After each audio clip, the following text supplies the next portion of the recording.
Hey everybody, welcome back to Chippa in the Third Person, my video blog style show. I apologize for the sound quality yesterday. I normally am driving on back roads and, didn't get a chance to actually do the recording until I got on the highway. And my car is old and crappy and loud, so I'll fix that in the future, hopefully get that fixed, and hopefully you won't have to hear so much of that, but you're probably hearing some of it right now because no matter what, the car makes noises. But I'm going to try to do this part on the slower roads. So, patreon.com/thechippa is where you can find me in my other shows, the Chipman Brothers Tangent, Creating Geeks, the Talkbuster podcast, and Shooting the Shit with Chippa. I'm pretty tired today. My daughter decided that last night was a night that she didn't want to sleep. Normally we're able to get her and her brother to sleep. Sometimes we take a drive. We took a drive with them last night, got them both to bed, because I was recording an Avengers Endgame review with the guys over at Geeks with Shields. And unfortunately my daughter woke up. So she was awake downstairs. We did the podcast. She hung out with my wife. Figured she might fall asleep during that. She didn't. And so we had to, she didn't go to sleep upstairs in her room. She didn't go to sleep in our room. I went downstairs and sat with her, and she still didn't fall asleep. So she didn't go to bed till about 3 or 4 in the morning. So I'm pretty damn tired. But that doesn't matter. Still time to do some thinking. So, I don't have any one topic today. The fallout yesterday still from the, Sonic the Hedgehog trailer is amazing. I love seeing all the fan art and fixes and incredible things. I still hold strong that I think this could end up being either a harmless film or something that could end up being okay. But again, I don't like the design of Sonic still. It's not good. Anyway, Avengers Endgame made $40 million on Monday. So the $350 million weekend and $1.2 billion worldwide weekend doesn't appear to be just a fluke. A $40 million Monday is insane. That's some people's weekend box office. So,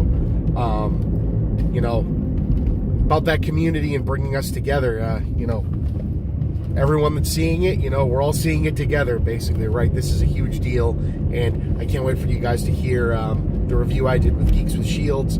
You got to be a patron of theirs to hear it, though. So get on over to patreon.com/geekswithshields and get on that if you want to hear me and a bunch of really geeky guys just kind of geek out and go through the massive movie that was Avengers Endgame. Avengers Endgame had me thinking about some stuff, and I've just been thinking about stuff in general. Cool stuff from when I was a kid. And do any of you guys remember Sky Commanders? Anybody at all? Sky Commanders was this really cool, I guess it could be considered maybe a G.I. Joe ripoff. You had G.I. Joe, Silverhawks, Thundercats, Voltron, not so much, but, they all kind of aired together. I'm sure there was plenty more things I could think about if I really wanted to get down to it. But Sky Commanders I loved because instead of having, I think some of them had the ability to fly. They might have had rocket packs, but for the most part, it existed in this future. And I think in the idea of the show, it was laser lines, but they made these lines and cables all throughout the frontier, as they called it. I'm assuming if I went back and looked into it, it was a post-apocalyptic thing. But they would fly around and hook on to these lines, and there were colors for the good guys, colors for the bad guys, just like G.I. Joe with the lasers.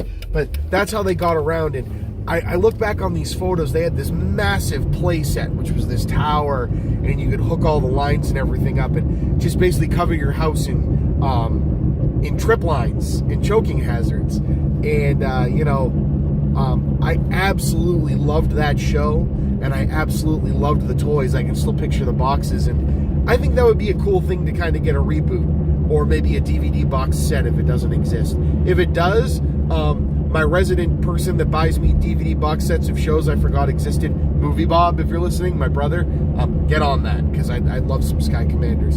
Hey, if somebody can find, that old tower or some of the old toys for not so expensive, I'd probably be into buying a couple of them and kind of stringing them across the kids' playroom up in the air. Not low enough for them to choke themselves on, of course, because that's probably why I didn't stick around too long. But Sky Commanders, if you don't remember it or you don't remember seeing it, was awesome. And I think you should check it out. What else was there that had a really cool toy line or really cool things like Sky Commanders? I don't know. That thing just popped into my head. I absolutely loved it. I covered the house in it. Oh, here's one. Dino Riders. I think Bob and I on a tangent a little while back talked about Dino Riders, but I had fallen down a wormhole of Dino Riders kids television commercials, and if you think, Jurassic World and Jurassic Park are doing well, why has no one jumped on this? I'm surprised, even like a ripoff of it, the folks over at the Asylum haven't done one of these for the Sci-Fi Channel. Because it's just people riding on dinosaurs in futuristic battle. Or it could have been that they were in the past. I don't remember.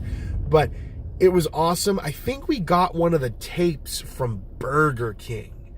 I know that this is a weird thing, but Burger King used to do, like, for an extra $2.99 on a kid's meal, you'd get, like a Ninja Turtles tape or a, I'm sure later they did Cartoon Network stuff, but, you get a Dino Riders tape, and we had, like, Dino Riders Volumes 1 and 2, maybe, and they were amazing, and I remember the commercials. One of my favorite things was they were cheaply made toys, but they were intricate, so they broke real easy, but they had this net that flipped up to catch the pterodactyls, and it was just the coolest toy, and it worked really well. It got tangled real easily, but there was something so cool about having a toy that worked exactly how it did on the commercials, because kids' toys, were just kids playing, and they, doctored up the set design and everything, so the kids could play around. But I remember a Christmas morning getting I'm gonna say it was a Stegosaurus. I think it was a Stegosaurus that had this giant, like, armadillo back with all these lasers that popped out, and when you pushed the button and pushed it hard enough, the lasers lit up. And man, was it just the coolest toy. And, they had the T-Rex and the Brontosaurus that had the, like the pill-shaped carrying mechanisms on the side.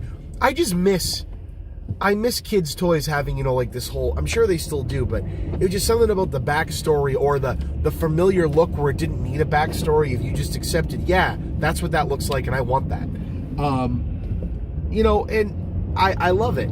I think it's really cool. Here's another one that I was thinking about, two other ones, and you guys in the comments section, maybe you remember these. There was a toy called Army Ants, which were different colored ants with the big back end of the ant being a thing that balanced the figure. And they were just like army men figures, but ants. And, army ants, we are strong, something, something. They did the song. And the commercials were stupid and hysterical. And we had a crap load of them because they were tiny and cheap. They were kind of similar to Monster in My Pocket on that kind of like soft rubbery material. And with that, there's Monster in My Pocket, which was, kind of the Pokemon kind of thing, the blind bag kind of open, was really cool. There was another one that I remember, there were tons of these when we were kids, but there's another one I remember that it was like a moving, like, army carrier, almost like a sand crawler that opened up, and the toys, instead of it being a figure, was a medal with like a picture of a guy, like a war medal. I don't remember the name of it. If you do, tell me. But you'd hang up the medals in the carrier. It was like a display case, but also a toy. And I always thought that was really cool too. I don't know. It was just, things seemed so much more creative. I remember. Oh, and then there was this other one. Maybe you guys remember this. I got this at Child World. Child World was a Boston area. I don't think it was nationwide. Toys R Us style toy store that went the way of the dodo because they had an inventory error that kind of similar to what happened in Office Space, but it wasn't intentional, where it said they had inventory that they didn't have, and by the time they figured it out, the company was at a huge loss and had to close. I'm sure there's more to it than that, but the guy that did that code mistake ended up being my C++ teacher in high school, so weird. Anyway, at Child World, they had this set of toys where you'd press a button and they'd look like a tank or they'd look like a Jeep, and they were spring-loaded and gear-based, and they'd open up and become a playset for little figures. And the tank was the coolest one. The top of the tank opened up and set back, and the sides opened up, and each of the little wheels were split into multiple sections, the treads, and those were little like Jeeps and stuff that drove around. And I remember getting a good report card and getting brought to Child World and buying this and taking it home. And these things were just so cool. They were so unbelievably cool. And I want to find some of them. I want to find some of them and just, either see videos of their commercials. I'm just going to have to go down a YouTube black hole because I easily could have done that. But I'd rather talk to you guys about it because I think the memory sometimes is even better. It's a shame the television shows that aired then that come out with these DVD box sets don't necessarily own the rights to the commercials that were shown. Because it would be cool if they still had these commercials. There's something about seeing a Matchbox or a Tyco RC commercial, or, they were all so cleverly done. They put a lot of time into it. I mean, right, that was the whole brand, right, was to sell toys. So, pardon the little geek out. It's just what was in my head and what I was thinking about today. Until next time, this has been the Chippa. Chippa in the third person. And I'll see you guys on the other side. Talk to you later. Bye.